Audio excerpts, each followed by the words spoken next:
Hello mga kananay, ayan galing ako sa may taniman namin ng gulay. Ito at kumuha ako ng ampalaya guys. Ayan tinalbusan ko na yung ampalaya ni Mr.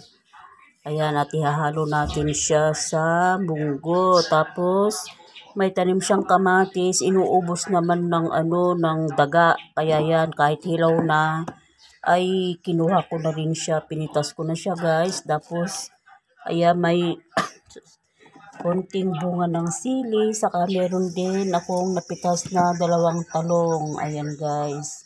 Ayan, libre na naman tayo sa ulam. Maglalaga kasi ako mamaya ng munggo guys. Kaya ito, ihahalo natin itong dahon ng ampalaya. Ayan guys. Thank you for watching. Medyo masama yung aking throat. Ayan, thank you for watching. See you again on my next video. God bless sa ating lahat.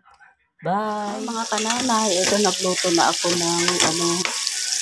ako ng munggo guys. Ito ginis ako ng bawang, sibuyas, saka merong kamatis at merong itong pork belly na konti.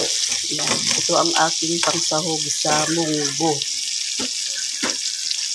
Munggo guys, naluto na yung munggo. Ito masarap itong munggo na to.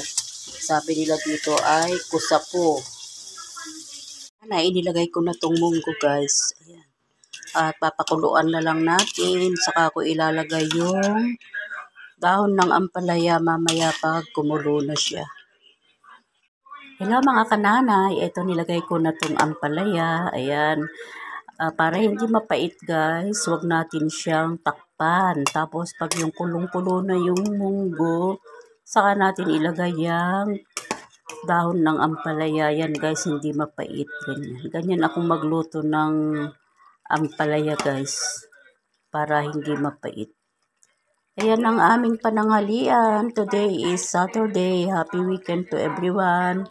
December 7.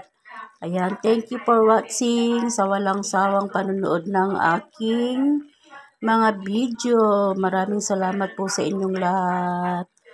Bye!